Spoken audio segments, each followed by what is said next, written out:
અને વિશ્વ પર્યાવરણ દિવસની ખૂબ ખૂબ શુભેચ્છાઓ પાઠવું છું. આપણને અત્યારે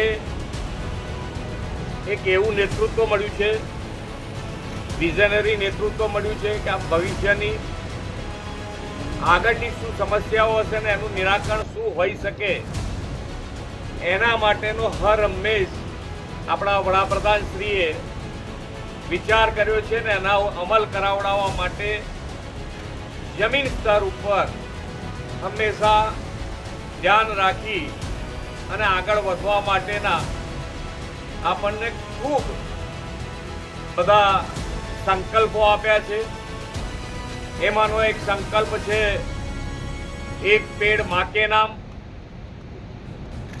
એક પેડ માં કે નામ 2.0 અને આ વખતે વિશ્વ પર્યાવરણ દિવસ નિમિત્તે આપણે પ્લાસ્ટિક મુક્ત અને પ્લાસ્ટિક મુક્ત ભારત, પ્લાસ્ટિક મુક્ત ગુજરાત માટે અભિયાન ચલાવવા માટેનું પણ આપણને પ્રેરણા આપી છે.